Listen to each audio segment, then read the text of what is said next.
When spiritual leaders are obedient to the Lord, then there would spiritual progress for all the people of God. Since the Lord had commanded that Moses and Aaron will not enter Canaan, they could not lead the people to Canaan. This is true in the New Testament age also. There will not be any progress among the people of God who are under the leadership of those who rebel against the Spirit of the Lord. A leadership that does not follow the Holy Spirit has become a curse for the modern churches. Just like Joshua, the Lord must raise a generation which has a desire to follow the Lord completely. Such people are the ones who would prepare the church for Christ. Those who obey the Holy Spirit would be totally different from the others, and their ministry would also be different.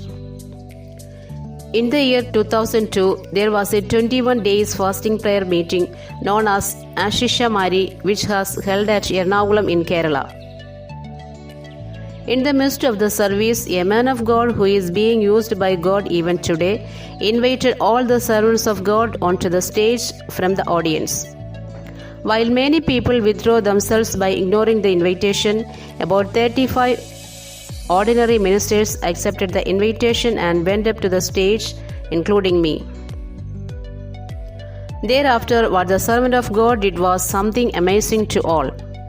He bent down and started cleaning with his handkerchief the feet of each servant of God who had gone up to the stage, and put his hand on their feet, bowed, and prayed for them. After the prayer, while shaking away the dust from his handkerchief, he prophesied that this is the dust for the revival of India, and there will be a revival breakout from this generation. I believe that the Holy Spirit must have inspired that servant of God to clean the feet of the people who came up to the stage and pray for them by putting his hands upon their feet. Though the others must have felt it as a foolish act, he did it in complete obedience to the Holy Spirit. Who have to obey the Lord completely without thinking about what the others would say about you or think about you. When you reach heaven, God will not ask you, "What did others say about your ministry?" but, "Did you obey what I said to you?" It is easy to identify the voice of the Holy Spirit for those who walk according to the Holy Spirit, but it is very hard for those who do not walk according to the Holy Spirit.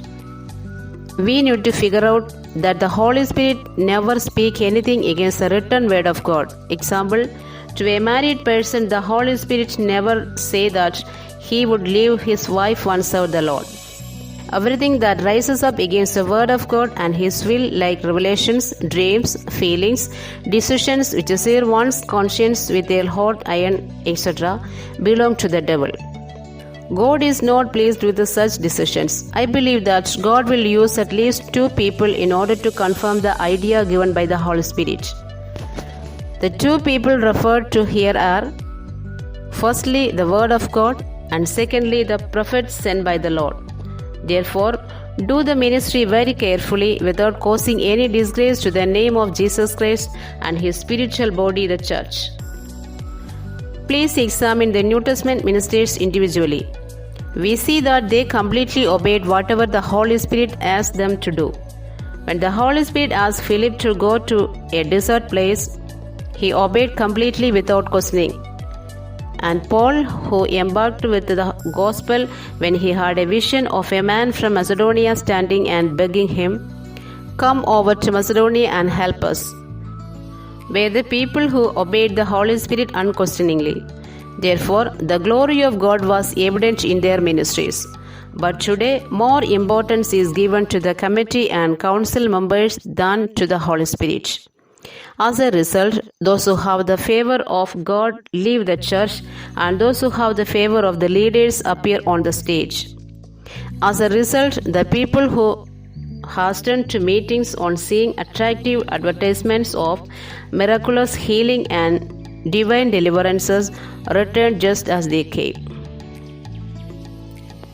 Nowadays, even though there is lot of zeal and hullabaloo in many revival meetings, there is no explosion of divine presence. There is nothing wrong in comparing such meeting with the pagan festivals and carnivals. When the Philistines deployed their forces against Israel, they brought the ark of the covenant of the Lord and raised a great shout before it. Israel thought that God will help them if they shout before the ark of the covenant of the Lord. But in that battle, Israel was defeated by the Philistines and the ark of the God was captured. The people did not realize that the presence of God from the ark left them when it was carried by tainted and uncircumcised people. The same is the condition in the revival meetings today when it is led by greedy and power-hungry people. It is not before the rich or the traditional people, but in a ministry where the minister fully obeys the Holy Spirit that the presence of God descends. Divine power is revealed in the ministries of those who are always obeyed the Holy Spirit. There is no need to conduct any special revival meeting for those who walk in the Spirit of God, because there will be revival experiences in each of their meetings. People like Elijah, Elisha, Paul, Peter, etc. ministered under the complete control of the Holy Spirit. Paul, filled with the Holy Spirit, looked straight at Elymas, who was trying to turn the proconsul away from their faith. Acts chapter 13 verse 9. Whatever Paul said, it happened there. Immediately Elymas became blind. Those who are filled with the Holy Spirit speak not from the flesh, but from the Spirit, and it comes true. Therefore, it is not important what Elijah, Elisha, Paul or Peter did, but the important thing is to obey what the Holy Spirit is telling you. The New Testament ministry is not of tradition, but of the Holy Spirit. It is not of words, but of the Spirit. Just as a disciple of Elisha prepared themselves in the Spirit to build a new and a spacious dwelling place in lieu of their old one, the church will also on the third day realize its shortcomings and come out from its narrow view into divine abundance. Just as one of the disciples of Elisha worked hard as per the vision of the Word of God, the Lord will use many people by His hand and give them great vision for the growth of the church in the present generation also. In this way, when those people who are received higher visions start coming to the forefront, then the end time spiritual revival will start. You recover what the enemy stole. Our God is a God of blessings and abundance. It was only after preparing everything required for man that He created man.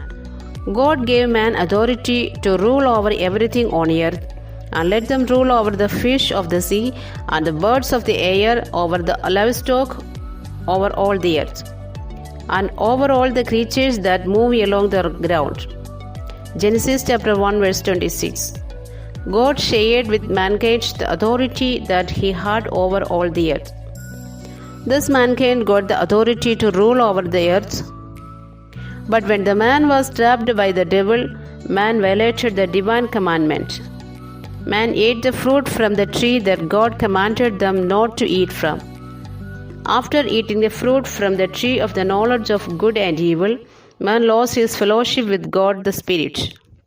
For when you eat of it, you will surely die. Genesis chapter 2 verse 17. Through this verse, God was giving a warning to Adam about the spiritual death that he would have to face if he disobeyed God. When there is no fellowship with God, then the separation of man's spirit from God's spirit is called spiritual death. With the violation of the commandment of God, death was passed on to the spirit of man, and the devil who was passed over the death got dominions over man, and the heart of the man was filled with the misconception about God. Before man violated the commandment of God, God used to come down to the Garden of Eden every day in the cool of the day to have fellowship with man. On the day when man committed the sin, in the cool of the day, God came down to meet them.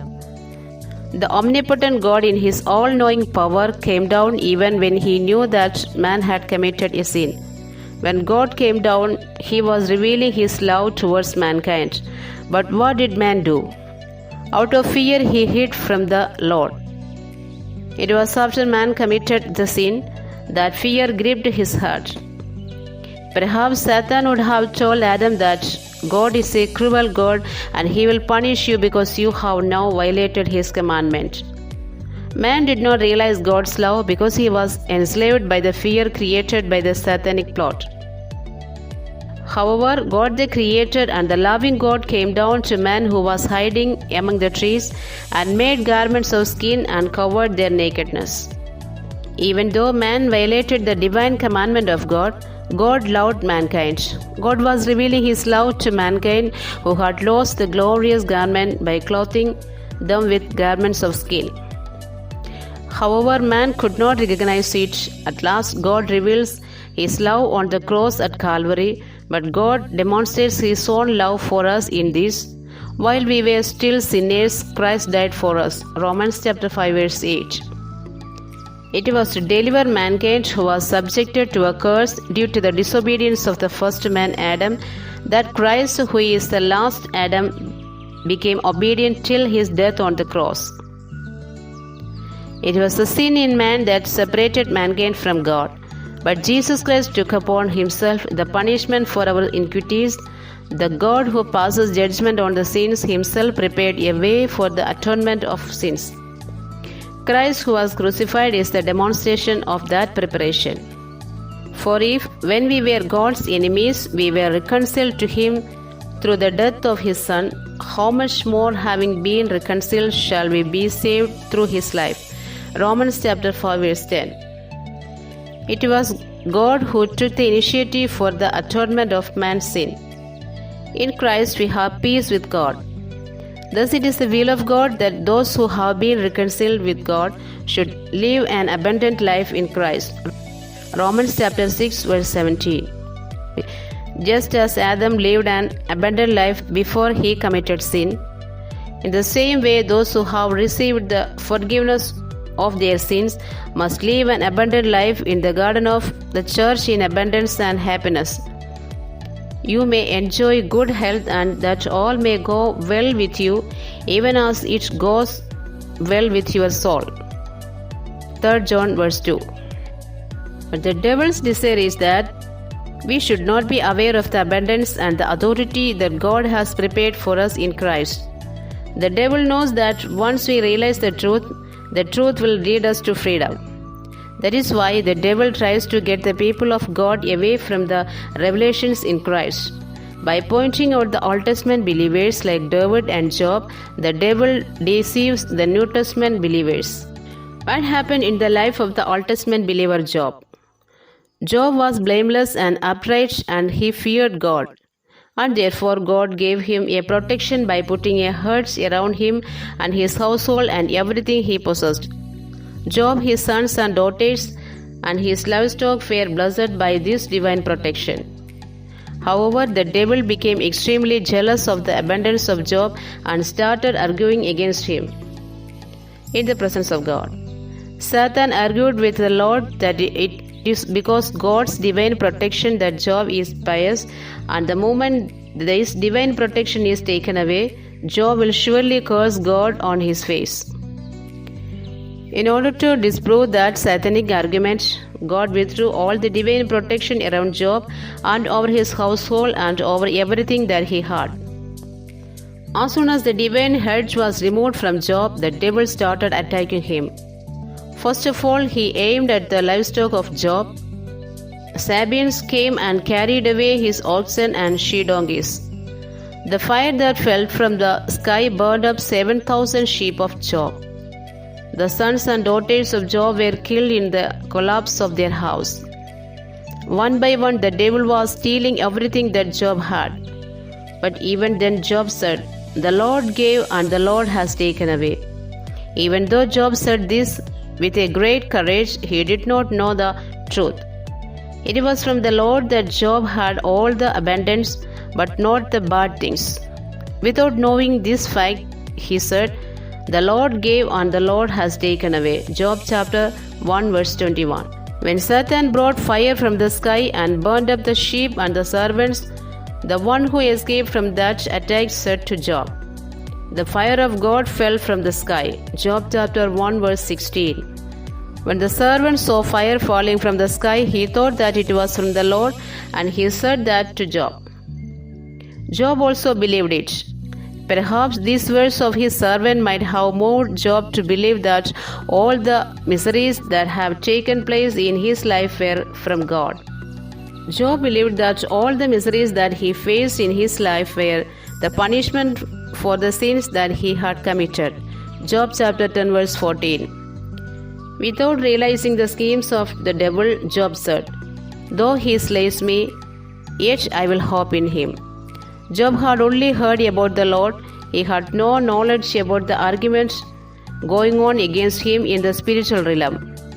Just as the devil accused Job, the devil has accused every Old Testament believer before God. Satan does not like the spiritual as well as the material progress of anyone who was once spiritually dead due to the sin of Adam. Satan could restrict all the Old Testament believers who had vision about the kingdom of God at various instances. That is why Jesus, in his Sermon on the Mount, said, "Enter through the narrow gate," Matthew chapter 7 verse 13. Until the death of Jesus Christ on the cross, the way to the kingdom of God was narrow. This has to be considered from the spiritual perspective alone. This message will continue. If it is blessing for you, share it and comment on it.